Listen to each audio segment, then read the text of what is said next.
My sister Celeste has always been two-faced. If you met her for the first time, you'd probably think she was the sweetest, most charming person alive. But underneath that carefully polished image is someone entirely different. I should know, I grew up with her. We didn't come from money. Our childhood was filled with struggles, but we handled them in very different ways. While I studied hard, determined to build a better future, Celeste learned to rely on her looks and manipulation. She always knew how to get what she wanted, especially from men. I worked my way through college, earned a good job, and eventually built a stable life with my husband, Nathan. Celeste, on the other hand, jumped from one rich boyfriend to the next, always looking for a man who could give her an easy life. Her latest catch? A guy named Daniel, wealthy, well-connected, and, from what she told us, completely obsessed with her. When Celeste announced her engagement, she invited my parents and me to meet Daniel over lunch. That's when I realized she had lied to him about nearly everything.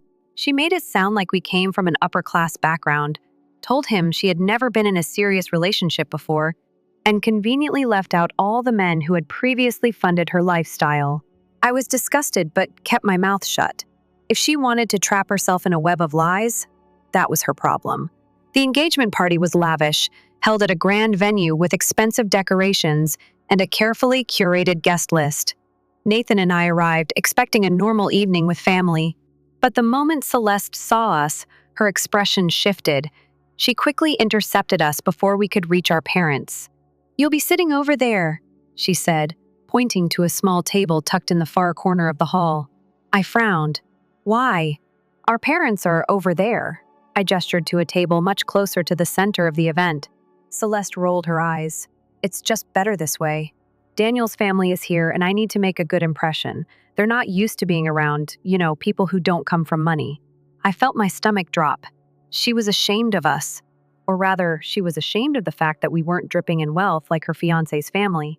Nathan, ever the calm one, placed a hand on my arm, silently telling me not to react. But I could tell he was insulted. We weren't broke. Nathan himself came from a wealthy background, but he never flaunted it. Celeste had no idea just how much money he had, because we never made it a point to show off. Still, we went to our assigned seats, though the sting of her words lingered. I told myself it didn't matter. Let her play pretend in front of her new family. It wasn't worth making a scene. But karma works fast. A few moments later, Daniel appeared, scanning the room until his eyes landed on us. His face lit up, and he strode over with enthusiasm. "Nathan?" he called out, grinning. "I can't believe it! What are you doing here?" Celeste, who had been standing nearby, froze. Nathan stood up and shook Daniel's hand, his expression amused. "I'm here with my wife." Daniel blinked, turning to me. "Wait, you're married to Nathan Hamilton?" Celeste looked like she had swallowed a lemon. "You know each other?" she asked, her voice suddenly tight. Daniel laughed. "Of course! My company has been working under Nathan's for years. His business is one of our biggest clients." I watched as the color drained from Celeste's face. Just minutes ago, she had made it clear she thought we weren't rich enough to sit near her new family. And now she was realizing that her fiancé practically worked for my husband. Oh, how quickly things change. Celeste's face went pale. For a moment, she just stood there, gripping her champagne glass so tightly, I thought it might shatter. Nathan, ever the composed one, simply smiled, watching her process what had just happened. Daniel, on the other hand, was still beaming, completely unaware of the storm brewing beside him. "I've always admired your work, man," Daniel continued, shaking Nathan's hand again. "Your company's influence is massive. I had no idea you were married to Celeste's sister.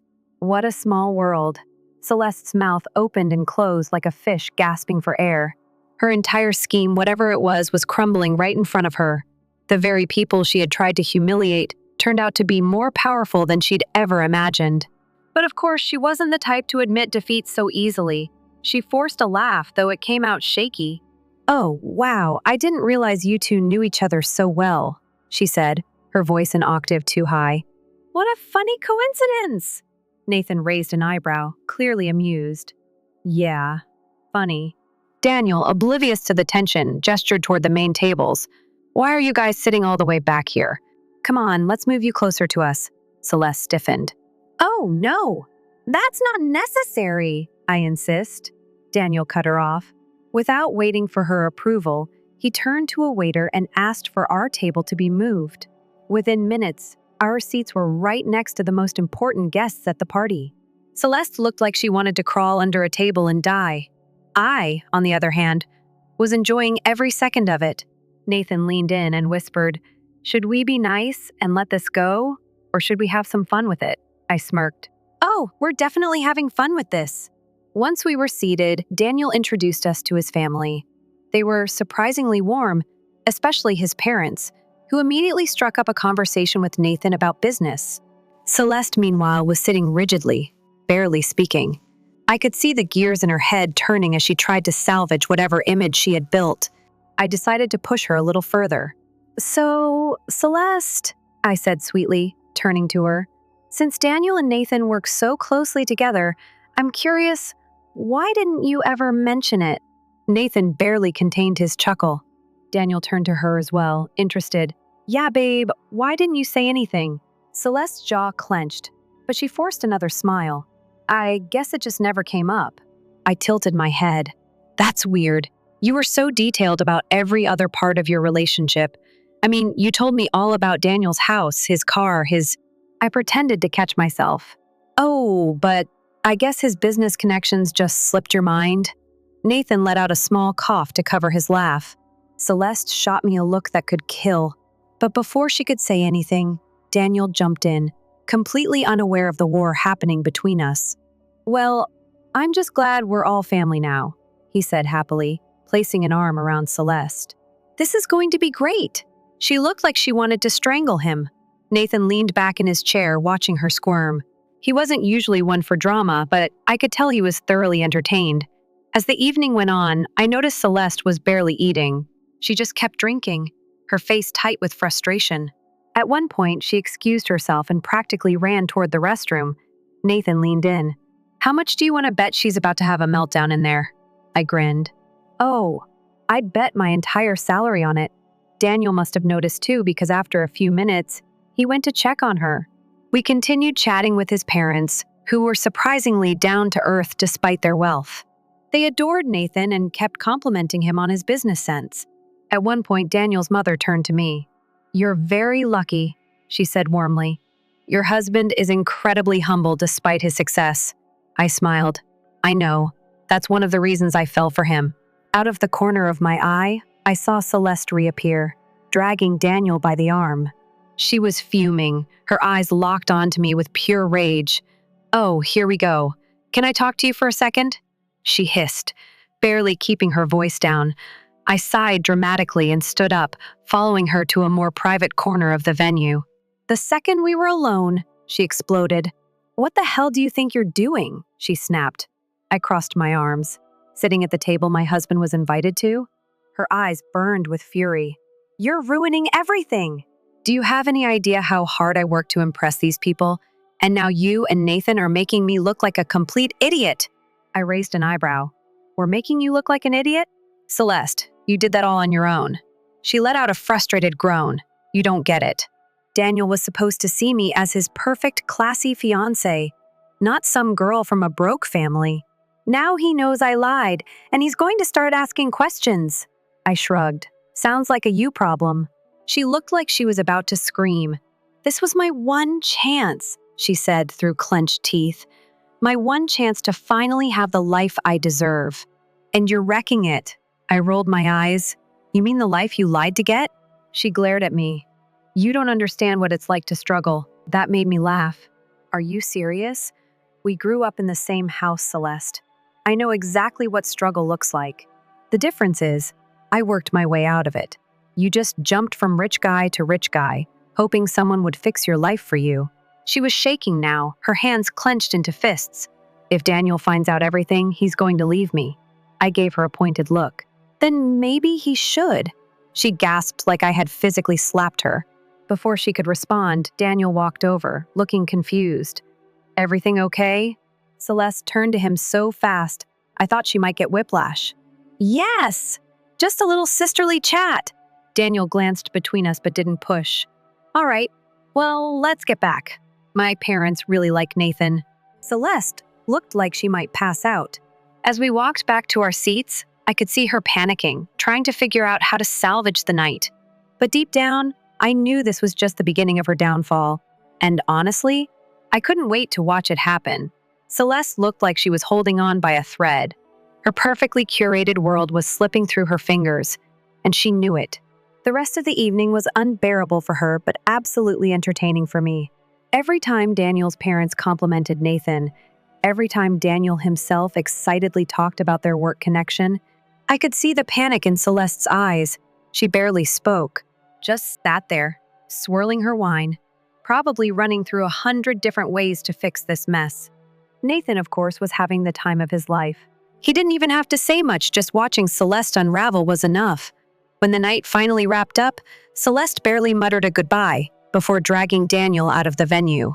As soon as we got to the car, Nathan exhaled dramatically. "Well, that was fun," I laughed. "For us, yeah. Celeste is probably plotting murder right now. Think she'll actually admit she messed up?" I shook my head. "Never. She's going to blame me, you, the waiter, the weather, anyone but herself." Nathan chuckled. "Can't wait to see how she spins this." We went home and, honestly, I thought that was the end of it for now at least. Celeste would probably throw a fit in private, try to manipulate the situation, but she'd eventually move on. Oh, how wrong I was. The next morning, my phone blew up. First, my mom called. "Why did you and Nathan embarrass Celeste last night?" I sighed, already exhausted. "What?" She called me in tears. She said you humiliated her in front of Daniel's family. I had to physically restrain myself from laughing. Mom, she tried to stick us in a corner like we were some kind of embarrassment. She's the one who got caught in her own lies. Well, that's not what she told me, Mom huffed. She said you were acting smug all night, rubbing your success in her face. I pinched the bridge of my nose. Did she tell you why she even separated us in the first place? There was silence. Yeah, I muttered. Didn't think so. Mom let out a long sigh. Look, I just don't want this to turn into some huge fight. Can't you just smooth things over? Smooth things over. Classic. Celeste screws up, and I have to be the bigger person. Mom, I said calmly, this isn't a misunderstanding. She deliberately tried to put us down because she thought we weren't rich enough to be near her new family. If she's embarrassed, it's because she embarrassed herself. Another pause. I'll talk to her, Mom finally said, voice softer. I nodded, even though she couldn't see me. Good idea. But before I could even hang up, another call came in. Celeste. I debated letting it go to voicemail, but curiosity got the better of me. Wow, I answered. Didn't expect to hear from you so soon. She ignored my sarcasm. What did you say to Daniel? I blinked. Huh? Don't play dumb, she snapped. He's acting weird this morning. He keeps asking me questions about our family, about my past relationships. I smirked. Oh, so he's finally curious about the truth? Celeste's breathing was sharp. Did you tell him anything? I leaned back on the couch, enjoying this way too much. I don't lie for you, Celeste. She let out a frustrated groan. You just couldn't let me have this, could you? I laughed. Let you have what? A marriage built on lies? Her voice was cold now. Stay out of my relationship. You dragged me into it the second you tried to humiliate me. I shot back.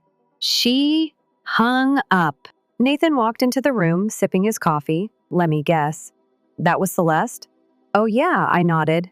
She's panicking. He smirked. Good. For the next few days, I didn't hear from her. But I knew she was scrambling.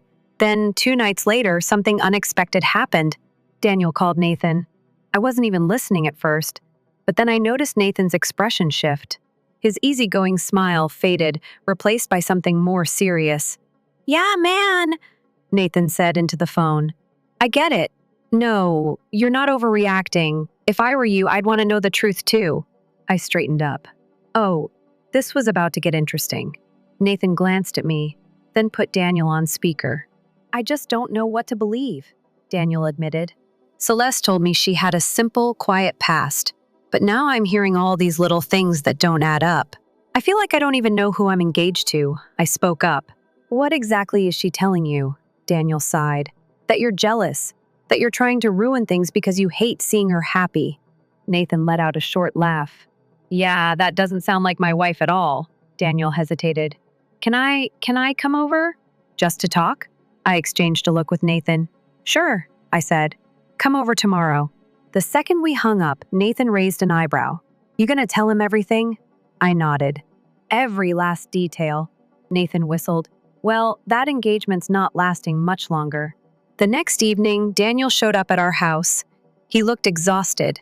His usual confidence was gone, replaced by someone who had been doing a lot of thinking.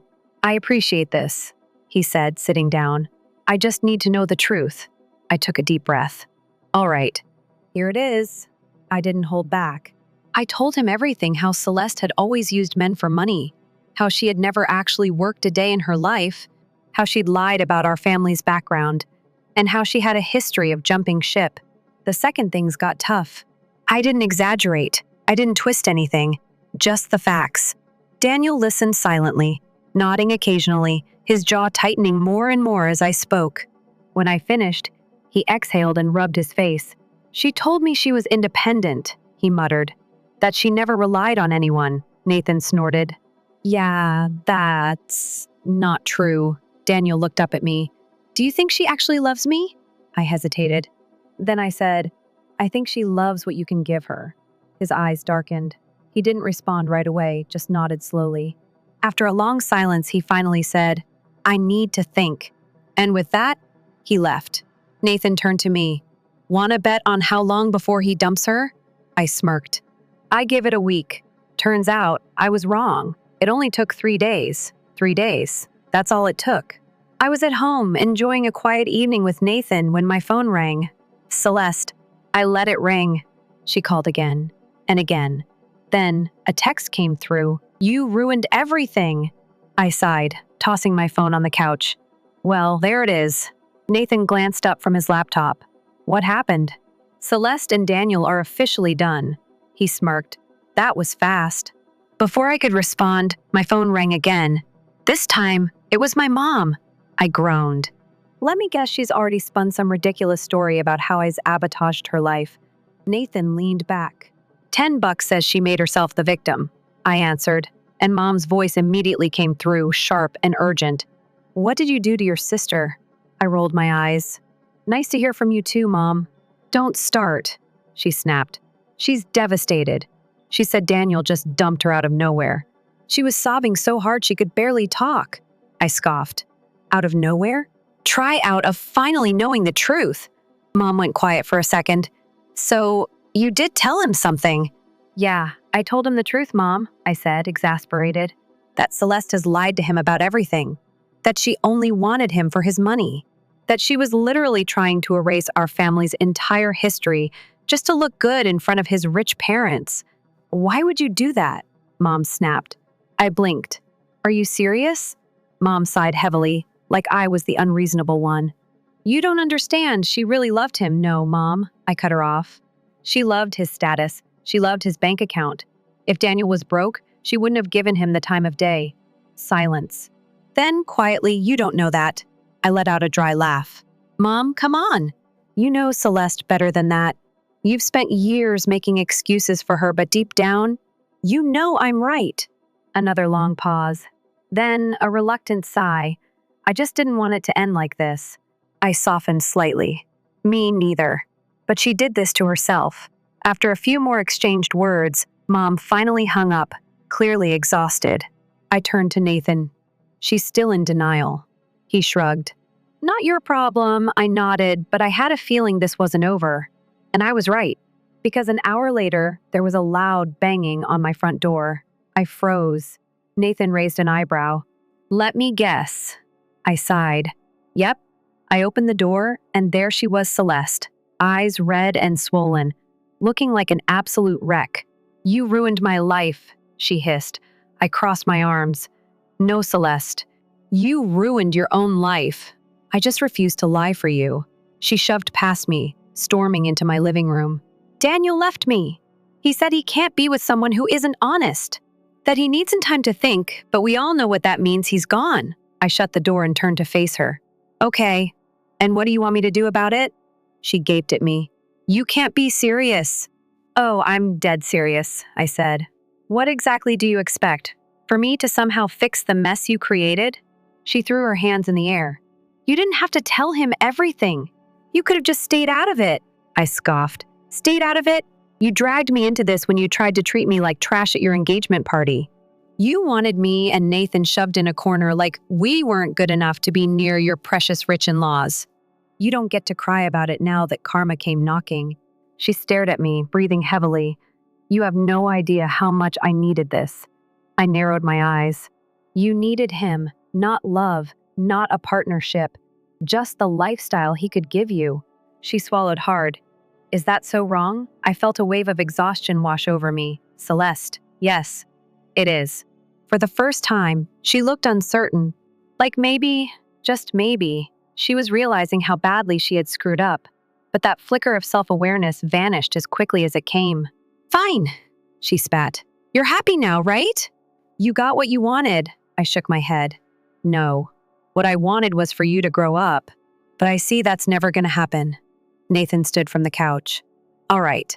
I think it's time for you to leave. Celeste glared at him but didn't argue. She just stormed toward the door, yanking it open. But before stepping out, she turned back to me, her voice bitter. I hope you remember this when your perfect life falls apart. And with that, she was gone. I exhaled, running a hand through my hair. Nathan let out a low whistle. Well, that was dramatic. I flopped onto the couch. I need wine. He chuckled and went to the kitchen. Coming right up.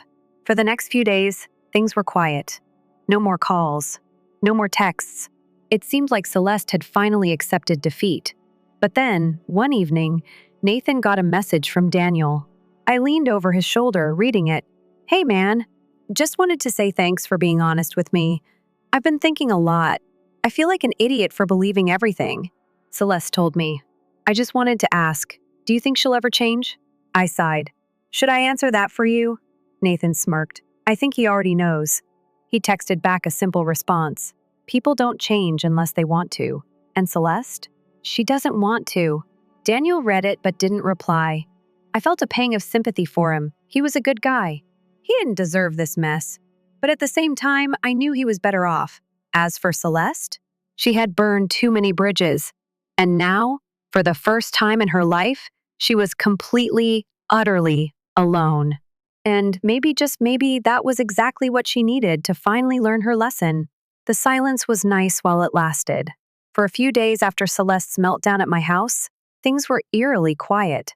No phone calls, no angry texts, nothing. Nathan and I even joked that maybe, just maybe, she had finally learned her lesson. We were wrong. It started with small things. A few mutual friends telling me Celeste had been ranting about me to anyone who would listen. A vague social media post about backstabbing family. Nothing too dramatic. Just the usual victim playing routine. But then I got a call from my mom, and the moment I heard her tone, I knew it was bad. She's moving back home, Mom said, sighing. I blinked. What? She showed up yesterday with her suitcases. Said she had nowhere else to go. I closed my eyes and exhaled. Let me guess. She didn't mention why, Mom hesitated. Not exactly. Just said things didn't work out with Daniel. I let out a dry laugh. Wow, shocking. Your father isn't happy about it, she admitted. He told her she needs to figure things out on her own. But you know how she is, she always finds a way to get what she wants. Yeah, I knew. Mom sighed again. She's been acting miserable, saying she has no money, no job, no future. She even mentioned reaching out to you. I scoffed. Nope, she's your sister. She's a grown woman who has spent her whole life manipulating people, I shot back. She didn't want a family when she was sitting pretty in a rich guy's mansion. But now that she's screwed up, she suddenly remembers we exist? Mom was quiet. You're not thinking about giving her money, are you? I asked suspiciously. Mom hesitated. I groaned. Mom. She's struggling, honey, she said, voice soft. She made mistakes, but she's still our daughter. I pinched the bridge of my nose. And what happens when she finds another guy to latch onto? She'll disappear again. Just like she always does. Mom sighed. Maybe. But I don't want her to be completely alone. I shook my head. She's not alone, Mom. She has you and Dad. But I'm done. And I meant it. For years, I had let Celeste drag me into her messes. I had let her use me, insult me, and make me feel like I was never good enough. But not anymore. Nathan walked into the room just as I ended the call. Let me guess. Celeste is mooching off your parents now? I nodded. He chuckled. Saw that coming. She's apparently struggling. I made air quotes. But I'm sure she'll be fine as soon as she finds her next sugar daddy. Nathan smirked. Think she's learned anything? I let out a laugh. Not a chance. And I was right. Because 2 weeks later, I got another call. This time, it wasn't my mom. It was Daniel. I frowned at my phone, debating whether or not to answer. Nathan glanced over. Who is it? I showed him the screen. His eyebrows shot up. Oof. This should be good. I picked up. Daniel? Hey, he said, sounding hesitant. I hope it's okay that I called. There's something you should know. I sat up straighter. What's going on? He exhaled. Celeste reached out to me. My jaw clenched. Of course she did. She told me she wanted to apologize, that she'd been thinking a lot about everything and realized how much she messed up. I scoffed. And you believe her? Daniel hesitated. Honestly? No, but I was curious, so I met up with her. I sighed. And? She cried. A lot. Said she was lost, that she needed someone to help her get back on her feet. That she missed me. He let out a bitter laugh. She even threw in the classic, "You're the best thing that ever happened to me" line. I rolled my eyes. Wow, impressive how fast she changed her tune. That's not even the best part, Daniel continued. After an hour of her sob story, she casually mentioned that she's figuring things out, but could really use some financial help in the meantime. I snorted. There it is. She asked me for money, he said flatly. Nathan burst out laughing. I shook my head. She's unbelievable, Daniel sighed. Yeah. I told her no. I blinked. Wait, really? Of course, he said. I'm not an idiot. I might have been blind before, but I see her clearly now. She didn't miss me. She missed what I could do for her. For the first time, I felt a little proud of Daniel. So, what happened after you told her no? I asked. She got mad, he admitted. Tried to guilt trip me. Said she had nothing, that she didn't know how she was going to survive. When that didn't work, she flipped. Started calling me selfish, saying I owed her. I sighed. Classic Celeste. Then she stormed off. Daniel finished. I haven't heard from her since. I rubbed my temples. Let me guess she'll be calling my parents next. Probably, Daniel said. I just wanted to let you know in case she tries to spin some crazy story about me being the bad guy. I smiled.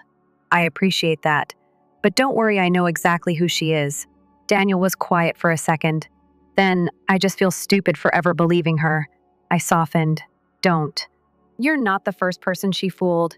And unfortunately, you won't be the last. He let out a heavy sigh. Well, at least I got out before it was too late. Yeah, I agreed. You did.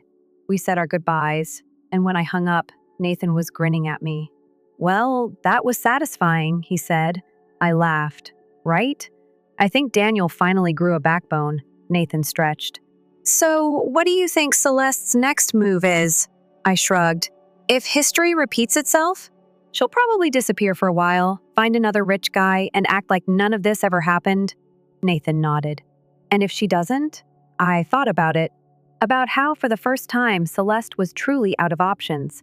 About how she had burned every bridge she had. And then I realized something. I don't care, I said simply. And I meant it. For the first time in my life, Celeste's drama wasn't my problem anymore. She had spent years looking down on me, thinking she was better, thinking she deserved more without ever working for it. But in the end, she lost everything.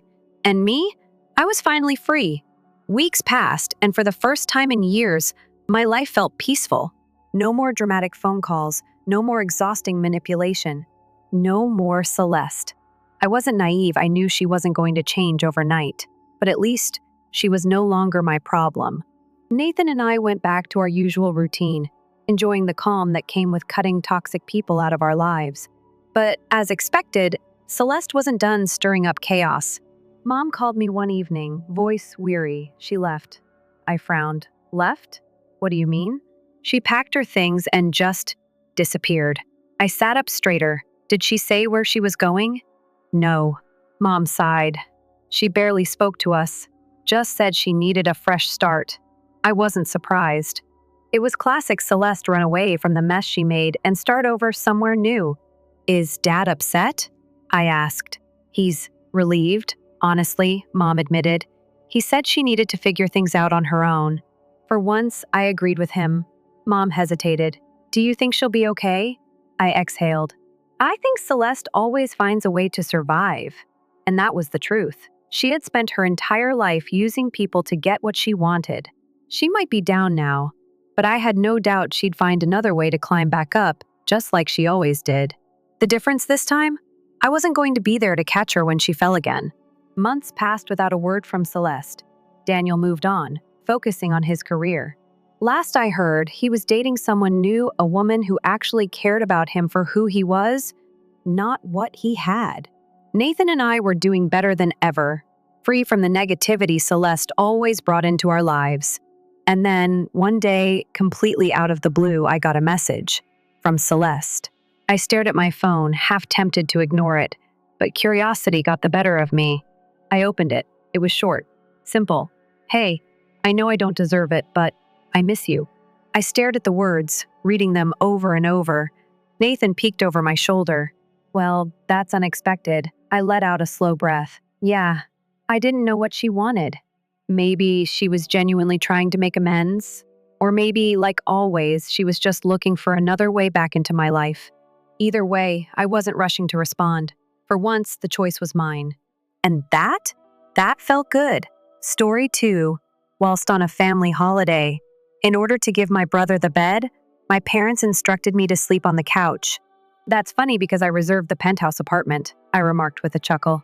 When the hotel manager made the announcement, their expressions fell. One thing I immediately learned as a child. There was nothing my younger brother Ryan could do wrong. My parents loved him. He was the golden kid, the person who received everything while I was treated like a second-class citizen. Birthdays. They had lavish parties, pricey presents, and a cake large enough to serve the entire neighborhood. I gave the youngster a half-hearted happy birthday and a cake from the grocery shop. University. My parents treated his education as if it were their life's work, pulling every thread, making every link, and throwing money at it. Me? To get by, I had to take out loans and work part-time jobs. Ryan always came first, and I came second. He obtained what he desired.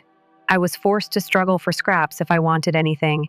I swallowed my pride, bit my tongue, and accepted my status as the less significant child for years. However, it was on this trip that I made the decision to stop complying.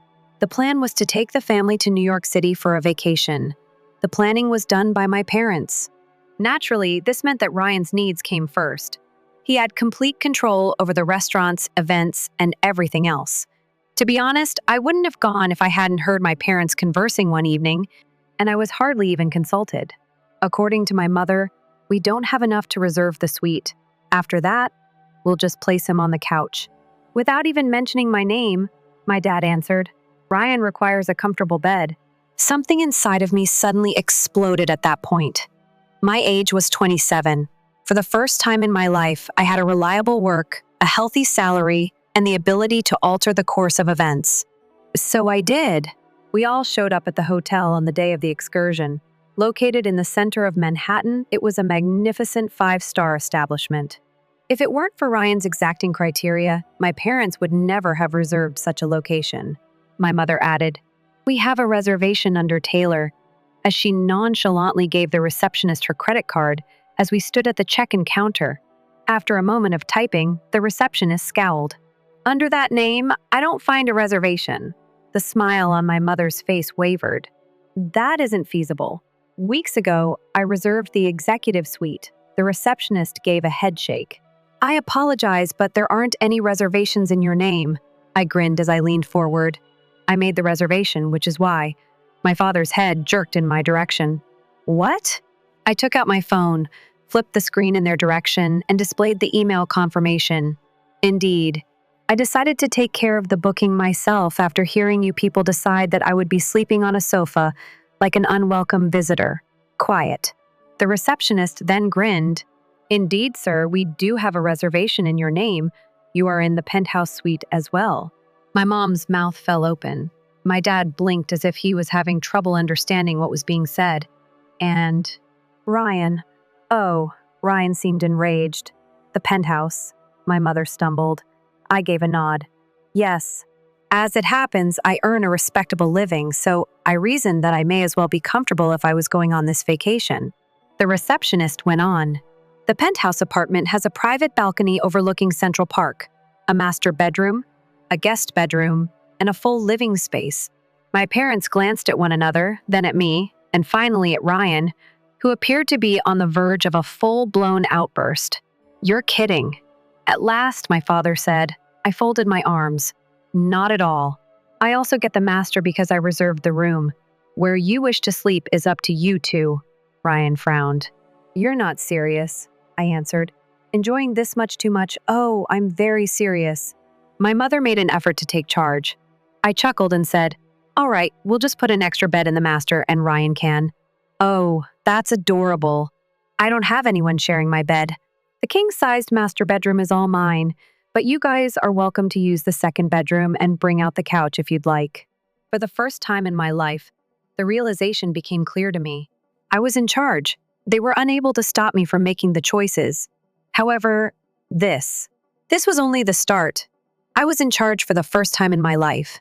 As the truth set in, Ryan and my parents remained still. I wasn't the weakling. They were accustomed to it. I allowed them to sit in shock and let the moment go on. After that, I took my room key from the desk, grinned at the receptionist, and thanked her. Now I'll go up. I left without waiting for them or asking if they needed assistance. And it felt amazing, darn it. Everything revolved around the penthouse apartment. There is a large living area, a complete dining area, a bedroom, and floor-to-ceiling windows overlooking Central Park. Lavish cushions, a magnificent king-sized bed, and a bathroom larger than several residences. Stretching out like I owned the universe, I took off my shoes, dropped my backpack, and lay over the bed. And then there was a knock, sharp, impatient. I recognized the person already, I answered slowly. At last, I opened the door. First to enter was Ryan. My folks are just behind him. This isn't possible, Ryan yelled. Like a kid whose favorite toy has just been taken away? I pressed myself up against the wall, crossed arms. What are you going to do? With a genuinely aggrieved expression, my mother added, Take the best room. Ryan struggles to sleep in little beds, you know. I gazed at her. That seems to be a Ryan issue. My father sighed. We are a family. We ought to remain united. We're a family now, huh? I laughed a little dryly. It's funny. When you guys agreed that I would be sleeping on the sofa, I don't recall you thinking about that. Quiet, Ryan then sneered. In any case, exactly which room am I in? I arched an eyebrow. Do you hear yourself? It's not a huge thing, come on. My father remarked, taking over. You don't even give a damn about such things. I moved slowly in his direction after pushing off the wall. You're correct. I didn't care before. Because it didn't matter to care. Because Ryan always came first, regardless of what I did. I glanced between them. But you know what? I made the reservation, I covered the cost, and now I do give a damn. Ryan gave me a scowl. Quit behaving like a jerk. All you're doing is being petty. I chuckled once more. Oh, you're not aware of my petty tendencies. Stroking my mother's temples with her side. Where are we to sleep then? I gave a shrug. A second bedroom exists. My dad reminded out that it just had one bed. I grinned. Yes, it's strange how that operates. Ryan's fists tightened. I'm not going to sleep on a couch. I shrugged once more. It's not my issue. They stormed off. As they hauled their bags into the smaller room, I could hear them bickering and whispering down the hall. I took pleasure in a lengthy steaming shower in my opulent bathroom, put on a robe and placed an order for room service. Mignon filet, wine dessert. As my family stewed in their annoyance, I stretched out on the private balcony and enjoyed the scenery. However, I knew this was not the end. Not with them. They refused to let this pass. I felt like a king when I got up the following morning. Slept in that bed like a baby. No regrets, no guilt. I then looked at my phone, texts and missed calls. My mother gave me one. We must speak. Come have breakfast with us below. I let out a sigh, naturally. All right, watch what they're planning.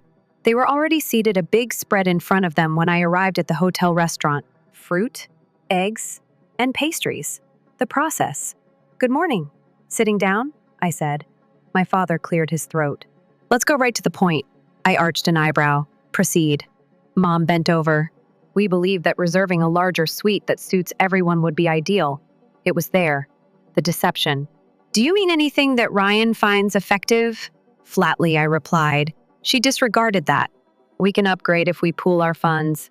I took a drink of my coffee. What amount are you contributing? Quiet. Then my father let out a sigh. We hoped you would take care of it. I almost spat my drink out. I looked at them, and then I laughed sharply. You can't be serious. Ryan made an uncomfortable change. It's not really important. Have you paid for the penthouse yet? That's right. My funds. My decision. I reclined. You guys pay for a larger suite if you want one. Dad gave his temples a massage. How come you're being so tough? Why do you act as though I owe you something? I fired back. To make Ryan comfortable, you had little trouble pushing me into a couch. However, things become unfair the moment the roles are reversed. Ryan gave an eye roll. What a huge deal you're making of this. My voice was deadly calm as I turned to face him. Additionally, you have lived your whole life obtaining what you desire. Therefore, perhaps it's time you experienced what it's like to finish in second place. Quiet. After pushing his plate aside, Ryan got to his feet. In any case, I'm not going to do this. Mom sighed in spectacular fashion. I simply cannot comprehend your self-centered behavior. I gave a little chuckle. Selfish? I threw my napkin on the table and got up. You brought me up to be the one who always gave up what I wanted, always made place for Ryan, and always made concessions. I gave a headshake. No more. They sat there in disbelief as I turned and left. However, I had a gut feeling as soon as I entered the elevator. Neither they nor I were finished yet. I assumed they would pout for a bit, grumble among themselves, and finally come to terms with the fact that I was no longer going out of my way for them. However, they weren't finished, and I should have realized that. I made the decision to explore the city by myself. That afternoon, I strolled around Central Park, got coffee at a small, peaceful cafe, and even stopped by a bookshop to look around. For the first time in a long time, I felt liberated. No commitments. I'm not expected to follow the line. I then received the SMS Mom. Hello, my love. This morning has left us feeling awful. Could we have a family meal or treat to start over? I gazed at the display. I had no faith in it. It's a part of me, yet not at all. The half that foolishly continued to think they could change. Perhaps a thought, perhaps they finally got it. This may have been an olive branch. So I texted back, even though I shouldn't have. Yes, the biggest error I've ever made. The setup. They chose a fancy steakhouse close to the hotel, quiet booths, and low lighting. The sort of location where wealthy people chatted over expensive wine and business deals were done. My parents and Ryan were already seated when I got there, all suited up as though it were a formal occasion. Hello. As I slid carefully into the booth, I said. Mom grinned. Thank you very much for coming. Dad ordered a bottle of wine and waved the waiter. Ryan stirred his drink with his straw while remaining silent. There was a problem. I sensed it. Dinner got off to a typical start. Forced laughs and small conversation. They behaved well. Too pleasant. Too kind. My dad then cleared his throat midway through the meal. Thus we spoke briefly with the hotel. I felt sick to my stomach. Mom smiled tightly at me. It turns out that your reservation was mixed up. I put down my fork. What? At last, Ryan said something. Yes. The penthouse suite was apparently overbooked by the hotel. I squinted. That's amusing. About that, I didn't receive any calls. Dad gave a shrug. Well, since we were the ones who first organized the vacation, they gave us a call. According to them, they may relocate you to a more sensible room. And that's it. I witnessed it. The trap. They lied to the hotel. I told them that room wasn't meant for me. Most likely claimed that I booked it accidentally or that it was an error. I breathed out slowly. You are manipulating the motel. Mom grabbed my hand. This whole thing has gotten out of hand, darling. All we want to do is repair it. Ryan grinned. Well, let's simply return, change rooms, and call it a day. It was there. The true cause of everything. They had no regrets. They weren't. They only wanted me to return to their authority. I'm back where I was. I crossed my arms and leaned back. No, Mother. The smile wavered. What? I cocked my head. No, I said. Dad rubbed his temples and moaned. Why are you complicating this? Ryan laughed. Just take the smaller room, dude. It's not really important. I gave a sharp chuckle. Not a huge concern. You three tried to steal my reservation, lied to the hotel, and went behind my back. And you're so bold as to suggest that I'm the issue? When Mom tried to control me, her voice fell into that soft yet firm tone she always used. It's just what's fair, honey. I gazed at her. Just? It was a bitter word. I got up and pushed away from the table. Do you wish to discuss fairness? Treating me as an equal throughout my life would have been fair. Respecting the fact that I reserved that fucking sweetie would have been fair. Fair would be refraining from using deceitful tactics to obtain what you desire. There was silence in the restaurant. People were looking at each other. Excellent. Permit them. I took out some cash from my wallet and threw it on the table. Savor your meal. I'll be in my penthouse at the hotel. After that, I left. By the time I returned, I was incensed about the fallout. I strode directly to the reception area. The hotel manager grinned as he looked up. My last name is Mr. Good night, I interrupted him. Regarding my reservation, did my parents call? His grin wavered. They did. I'm positive. With a sharp voice, I said, What exactly they told you is what I want to know. He paused, then let out a sigh. They said you had accidentally reserved the suite when you should have been in a regular room, and they were taking care of the change for you. I tightened my jaw. And you thought they were real? They appeared to be quite certain, so I opened my email. I've attached my reservation, payment confirmation, and account name. This room was reserved by me. My stay is not under my parents' control. His face went white. Oh, deadpan, I repeated. This is what is going to occur. You won't be altering my reservation, to start. In order to prevent them from requesting my room in the future, you are also blocking their account. Third, I leaned closer. In addition to taking my business elsewhere, if someone tries to handle my reservation again, I'll make sure that every review site is aware of how this hotel allows manipulative family members to take advantage of visitors. His gaze expanded. I get it, sir. I'll deal with it right away. Indeed, he would. The last blow. I poured myself a drink, went upstairs, and locked the door to my suite. Then my phone began to explode. Why would you do that, Mom? All we wanted to do was assist. That was totally unnecessary, Dad. We were embarrassed by you. Ryan. Whoa. The entire trip was ruined by you. Selfish. The first stared at the messages. After blocking all three, I relaxed and relished my penthouse. I felt great when I woke up the following morning. Knowing that my parents and Ryan were crammed into their small room, I stretched out in my king-sized bed and reveled in the sheer luxury of my suite. Poor. I looked at my phone. It's still banned. Excellent. I wasn't finished, though. They believed they could be dishonest. They believed they could control me and escape punishment. Oh, who were they playing with? They didn't know. The last setup. I walked down to the concierge after getting dressed and getting my money. Good morning. My last name is Mr. Grinning, the concierge remarked. I returned the smile. Please do me a favor. Could you arrange for me to have a spa day? Complete care?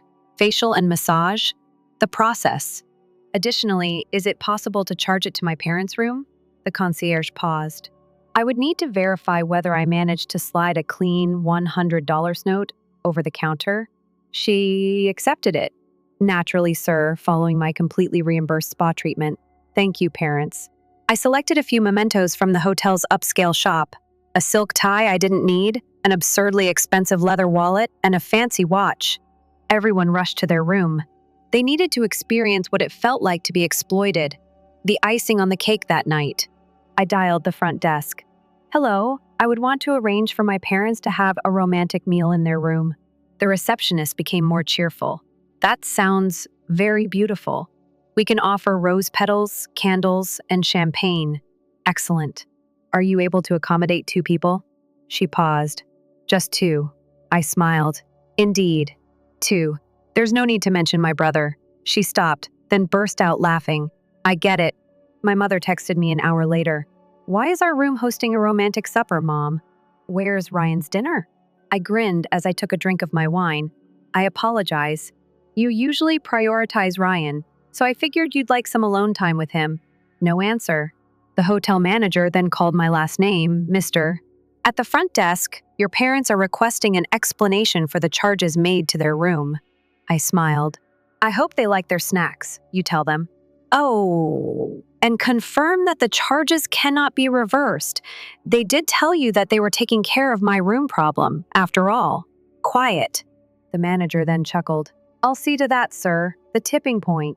I was lounging on my own patio that evening, taking in the beauty of the city, when I heard a loud tap on my door.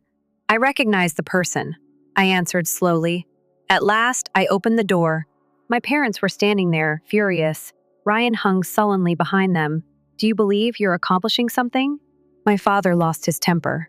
I rested my weight on the doorframe. Oh, I'm simply treating you all the same as you have treated me throughout my life. My mother's cheeks flushed. You build our room hundreds of dollars. I grinned. Oh, do not be concerned. Are you managing it correctly? My father balled his fists. This is immature. I gave a shrug. So was attempting to take my room and lie to the hotel. So was always prioritizing Ryan. I folded my arms.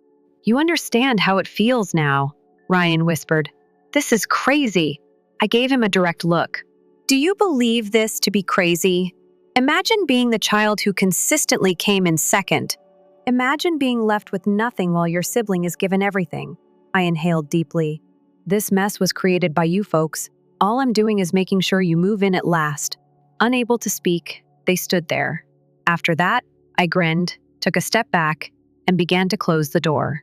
Have fun in your small space. Click. The door is locked. The fallout. Ryan and my parents departed the motel early the next morning. Didn't even bid farewell.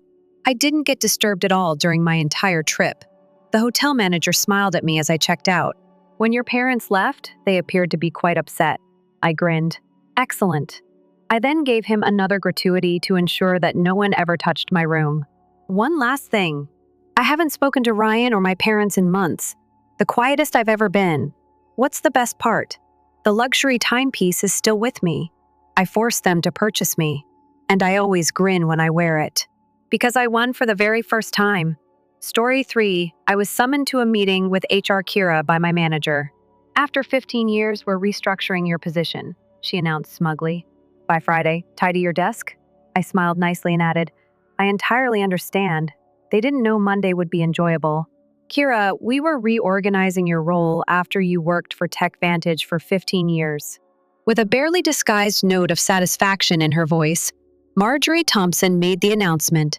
She and Denise from HR were sitting across from me in the little conference room, both of them sporting well-crafted faces of corporate remorse. Dennis handed a manila packet over the table and continued, The company is moving in a new direction. Although we appreciate your efforts, the research division will now be a part of the product development team. I gave a contemplative nod. The typical severance deal would be to accept the folder without examining it. A list of career counseling resources I will never use, 3 months of ongoing health coverage, and 2 weeks for each year of service. I know exactly what you mean. My voice was firm as I answered. These choices are never simple. Their cheeks lit up with relief. Clearly, they had anticipated protests, tears, or rage. I was, after all, a 55-year-old woman being forced out of the IT sector, which valued youth above expertise. They were unaware that I had been looking forward to this day for weeks, ever since a misdirected email thread showed up in my inbox last month. We want you to clear your desk by Friday, Marjorie said, feeling more certain after my seeming approval. Before you depart, we will require your phone, laptop, and keycard. We'll notify your team this afternoon. My team consists of 6 outstanding engineers that I personally selected and trained over the years. More than 40% of Fortune 500 corporations utilize accounting software, which was developed by the same team that assisted me in creating the distributed processing algorithm that today powers TechVantage's main product. Naturally, I said, getting up from my seat. What else is there? They looked at one other, obviously taken aback by my poise. Marjorie was the first to recover. That's all for now. I appreciate how professional you made this. I passed the conference room with the glass walls where the executive team was meeting on my way back to my office. I could see CEO Victor Lawson making enthusiastic gestures at a PowerPoint presentation called Q3 Revenue Projections through the glass barrier. At last year's industry convention, Victor Lawson claimed to have invented my method, although he just mentioned me as a member of our research team. After shutting the door to my office, I took out my own phone and sent one text message. "It's taking place. My final day is Friday." The answer was prompt. The time was ideal. Contracts are prepared.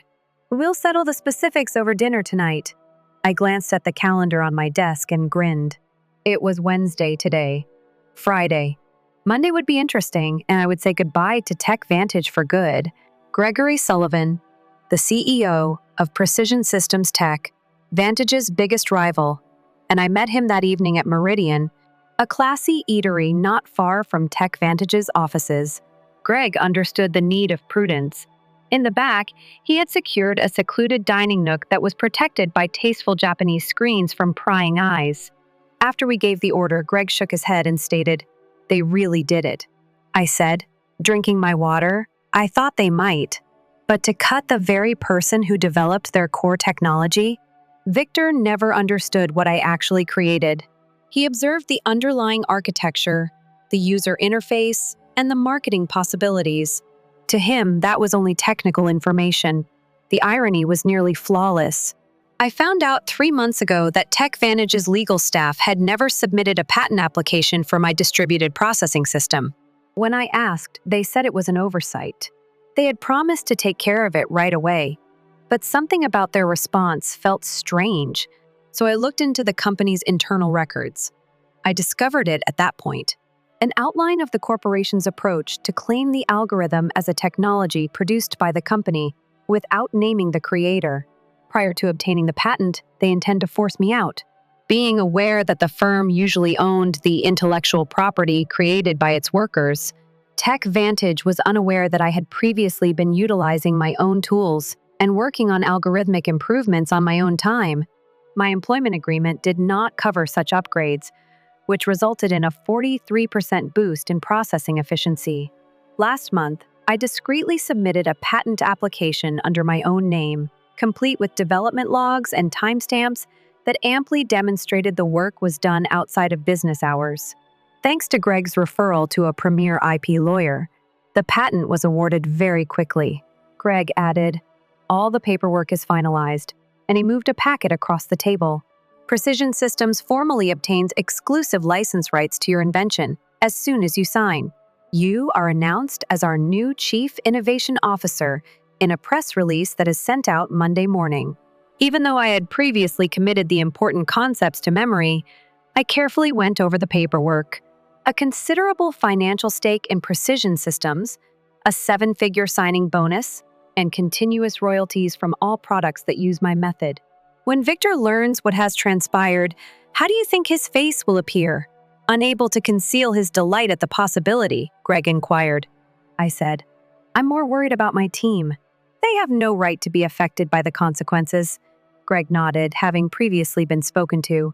"If any of the 6 are interested, we have opportunities available for them. Senior positions with large pay increases." I closed the folder after signing the last page. I had safeguarded my colleagues, ensured my future, and opened up new opportunities for my job in one graceful move. I clinked my glass against Greg's as he raised his and remarked, "Own your own value." Exit interviews, knowledge transfer sessions, and bidding farewell to coworkers dominated Thursday and Friday. Throughout, I remained composed and professional, even as rumors circulated across the business. In the halls, I got sympathetic looks from administrative assistants. Awkwardly, junior coders came up and asked if I could give them recommendations on LinkedIn before I departed. I took careful notes on everything, every procedure, password, and project. I was well aware that TechVantage would quickly realize how meticulous they need me to be. It wasn't kind of me to leave detailed transition notes, it was proof. Proof that, in contrast to the firm, I had operated in good faith. Denise from HR mechanically went through the normal checklist for my last leaving interview on Friday afternoon. You are aware that TechVantage retains ownership of any intellectual property created while you were employed, she said, attempting to get a non-disclosure agreement approved. Naturally, I gave a polite response. I just briefly underlined those qualifications for anything created while I was employed and used corporate resources. But Denise didn't notice since she was too busy checking boxes. Additionally, you declared that you do not own any copies of confidential corporate data. Nothing that belongs to TechVantage has been taken by me. I gave an honest confirmation. After all, the patent belonged to me. Along with the coffee cup my staff had given me for Christmas last year, I was packing up personal belongings from my desk, family pictures, and a collection of conference badges commemorating 15 years of industry events. Marjorie dropped by, leaning phonily casually against my doorframe. As she watched me stuff things into a cardboard box, she added, "I just wanted to make sure everything's clear for your departure." "Very clear," I responded while encasing a tiny prize I had won for the algorithm itself. At the heart of my plans right now, I gently sandwiched it between layers of tissue paper, not missing the irony. These decisions about restructuring are never personal, Kira. Victor believes the business should take a more young approach, Marjorie added. I raised my head and looked her in the eye. I fully comprehend. Business is business. She hesitated for a second because of something in my voice. A look of uncertainty crossed her face, but she brushed it off. What might a 55-year-old lady who would soon lose her job do? "Are you going to take a vacation?" she inquired. Her voice had a fake sense of worry. I said, "Actually, I already have something lined up." "On Monday," I began. "Oh." Her expression changed to one of surprise. "That's quick. Is there anything intriguing?" I grinned broadly. "A position of leadership. I'm really looking forward to it." She gave an involuntary nod, already shifting her thoughts to other topics. "Good luck with that, then." I took a minute to reflect on the building where I had spent 15 years of my career as I left tech. Vantage's glass headquarters for the last time, keycard in hand and personal things in tow. I could see that the executive conference room on the top floor was lighted up for an evening meeting, perhaps to discuss how to divide up my duties among younger, less experienced, and far less costly employees. They had no idea that the identical space would be used for an emergency crisis meeting less than 72 hours later. It was a clear and bright Monday morning. I put on my new charcoal suit, a power outfit I had bought just for this day, and dressed carefully. At precisely 7:30 a.m., the Precision Systems town car pulled in to transport me to their corporate office, where I would begin my first day in my new role as Chief Innovation Officer. Greg told me, as I settled into my new corner office with floor-to-ceiling windows, that the press release went up at 7 a.m. already. Industry newsletters are noticing it. The communications staff is keeping an eye on responses. The event, which was carefully planned, welcomed Dr. Kira Jennings as Chief Innovation Officer and announced that Precision Systems had acquired the exclusive rights to a groundbreaking processing algorithm. It described how Precision Systems would be incorporating the algorithm into their next product line, highlighted my history, and highlighted my position as the exclusive creator of the patented invention. Most significantly, it made it very evident that any business utilizing the technology now would have to work with Precision Systems to negotiate future license deals. At precisely 9:15 a.m., my phone lighted up with the first text from my previous team at TechVantage. "This place is in total disarray." "What did you do?" Miguel, my main developer, sent it. I typed back with a smile. "Examine your personal email. There are offers waiting for all 6 of you." Meanwhile, the planned Monday morning executive meeting at TechVantage headquarters, 8 miles away, was taking a significant turn. Miguel's play-by-play updates indicated that Victor had arrived at the workplace throughout the morning to find the chief financial officer and general counsel of the firm waiting at his door. The industry news had arrived in their inboxes at the same time, frightening them both instantly. What should have been a standard beginning of week meeting had turned into an emergency crisis session by 9:30 a.m.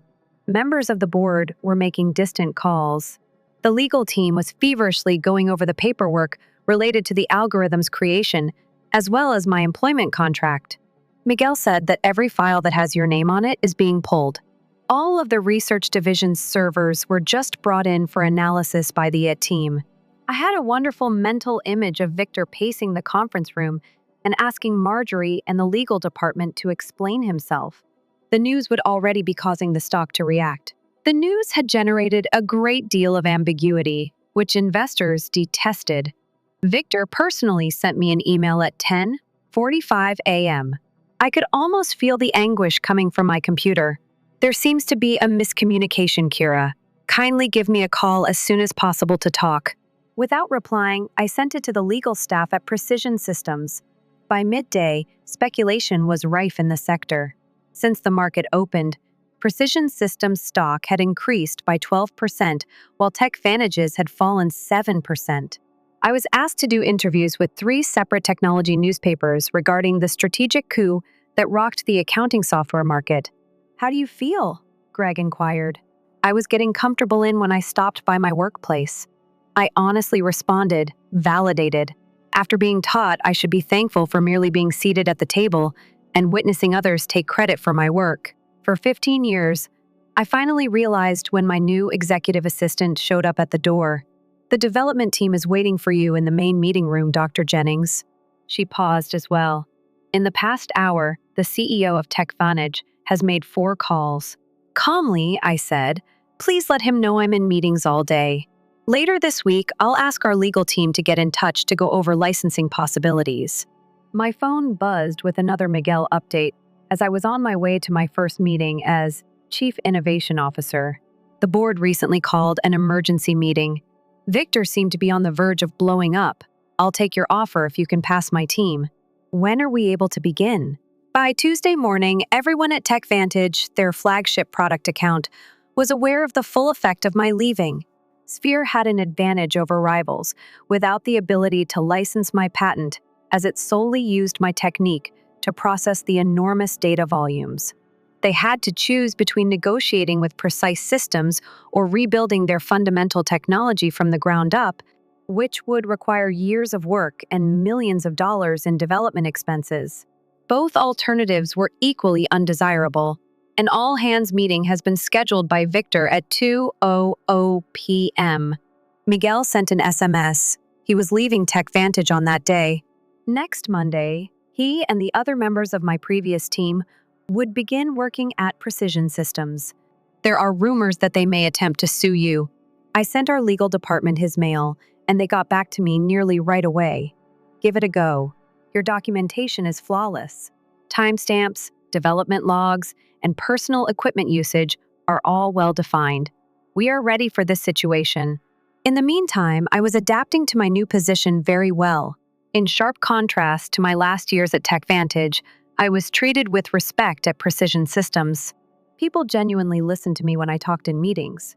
Male coworkers did not repackage my ideas and pass them off as their own. They saw my age and expertise as advantages rather than disadvantages. Greg told me during our afternoon briefing that your efficiency enhancements are being implemented by the engineering team. Even better than we anticipated, early testing reveals a 51% performance gain. I made a number of improvements that I kept from TechVantage. When I learned they were going to remove me from my position, I confessed. I didn't see the need to give them my best effort. With a contented smile, Greg answered, their loss, our gain. In relation to that, this morning we received the first license query.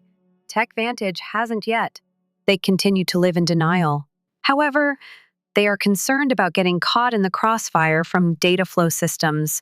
Miguel submitted a thorough report on Victor's all-hands meeting at 3:30 p.m. By promising the employees that TechVantage would actively defend our unique technology, the CEO had attempted to convey confidence. However, there had been a noticeable sense of dread in the room. Sensing the company's vulnerability, a number of workers had already modified their LinkedIn pages. Miguel claimed that when someone inquired directly whether they had failed to acquire the patent, Marjorie appeared to be on the verge of fainting. After then, Victor ended the question period. The damage from the sector had worsened by Wednesday. Precision Systems has received inquiries from 2 significant clients regarding account switching. The capacity of TechVantage's to sustain the product without the algorithm inventor worries us. As TechVantages continued to fall, our stock had increased by an additional 8%. Denise, the HR representative who had only days before pushed my severance payout over the table, called me. "Kira," she said in a cautiously formal tone, "I'm calling to talk to your patent about the problem. We think that ownership rights may have been misunderstood." Calmly, I said, "I don't think there's any misunderstanding. Intellectual property created on my own time, as stated explicitly in my job agreement. I'm still using my own resources. That is confirmed in the patent documents." Victor hoped you might think about visiting to go about your choices. Any conversations would now have to go via the legal department of Precision Systems. I answered.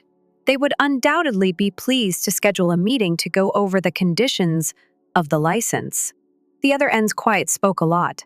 Denise sighed at last. "I'll let them know." That afternoon, I gave the Precision Systems Board of Directors my first official presentation, laying out our technological plan with my algorithm at its core. Greg gave me an encouraging nod as I stood boldly at the front of the table, not tucked up in the back as I had been at TechVantage. 1 week after I left TechVantage for the last time, the firm was in full crisis mode by Friday.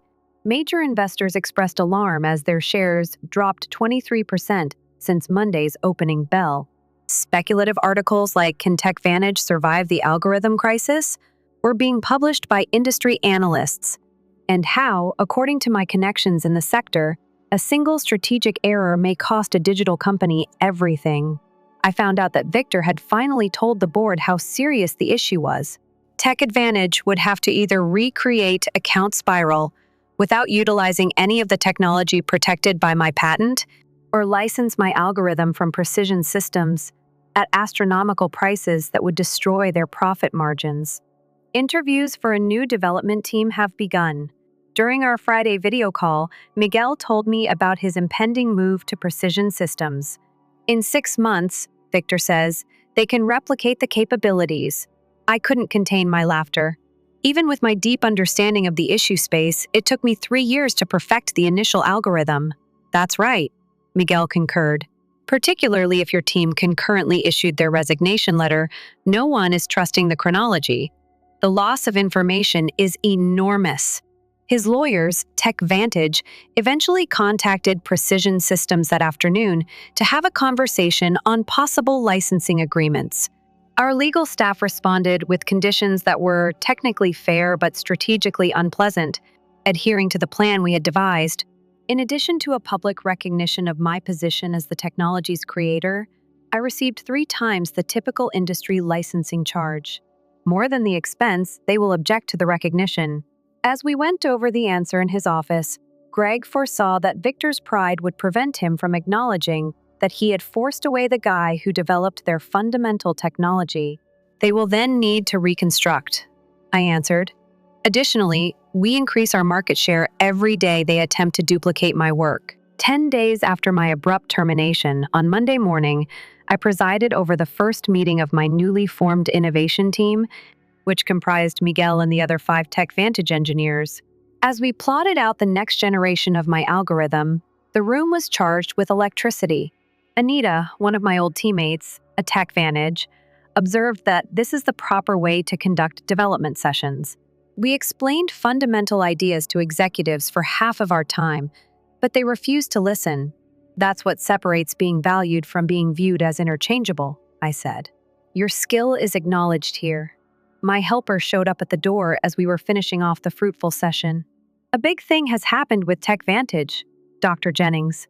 A sudden change in leadership was been announced by their board.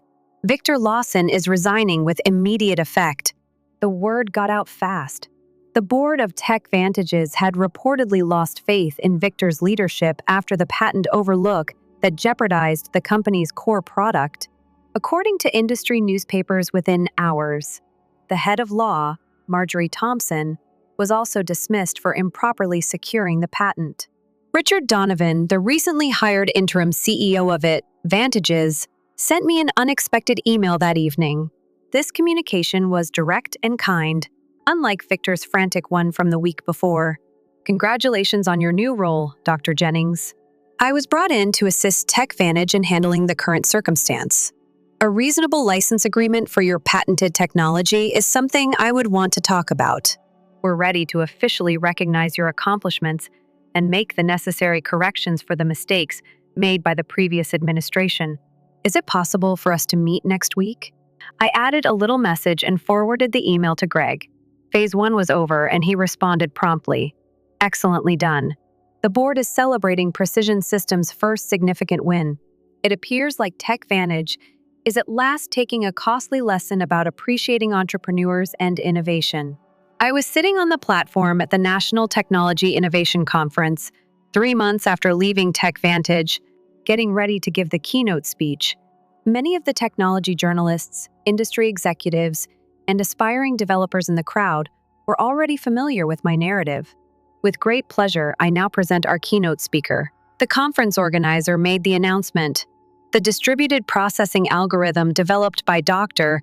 Kira Jennings, Chief Innovation Officer of Precision Systems, has transformed data handling in several sectors. When I walked up to the stage, there was a lot of cheering. A few months might have a big impact. Sitting in the back while Victor presented his company's advances, I was a member of the TechVantage delegation at the same conference last year. Thank you. I started looking around at the focused faces.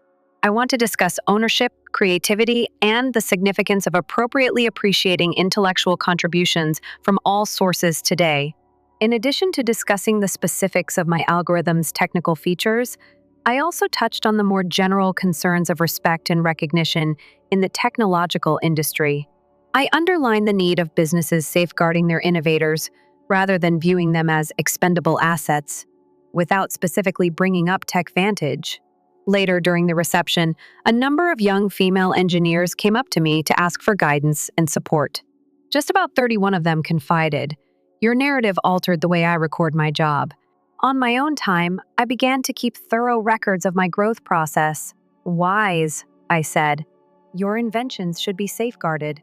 I looked at my phone as the evening came to an end and saw an alert about industry news. Finally, TechAdvantage acknowledged me by name as the algorithm creator and announced the licensing agreement with Precision Systems. Although it was valued far lower than it was prior to my departure, their stock had steadied. It has been exactly 1 year since I was instructed to tidy my desk. I was looking over the quarterly innovation report in my roomy Precision Systems office. Under my direction, the business launched 3 groundbreaking products based on my algorithm, overtaking rivals like TechVantage in terms of market share. My analysis was interrupted by a knock on my door. Greg was carrying 2 glasses and a bottle of champagne. He placed the glasses on my desk and wished me a happy anniversary. Prior to the public release, the board requested that I personally inform you of the news. For the first time in the company's existence, Precision Systems has formally overtaken TechVantage in terms of market capitalization. I grinned with a sense of peaceful contentment rather than victory. That is the result appropriately valuing innovation. My helper brought over a neat envelope as Greg poured the champagne. Inside was an invitation to speak at Women in Technology's annual leadership event. Owning your intellectual property, how appropriate documentation revolutionized an industry. Observing the invitation, Greg remarked, "You know, you've become something of an icon."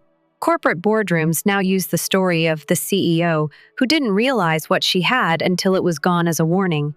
After the crisis, Richard Donovan, who had stayed on as CEO of TechVantages, made significant adjustments to the way the business rewarded and acknowledged innovation. According to reports, their new invention recognition and intellectual property protection rules were based on the approach I had set up at Precision Systems. I raised my glass in a toast and remarked, "It was never about revenge. It has to do with recognition, about demonstrating to the sector that innovation is not a nameless process. It originates from actual people who should be given due respect and acknowledgement." As the afternoon sun shone through the windows of my office, Greg affirmed this while clinking his glass against mine. At 56, I took stock of my journey. I had at last discovered what had evaded me all my professional life. Not only achievement, but recognition. The algorithm that had transformed an industry was now forever linked to my name, where it belonged.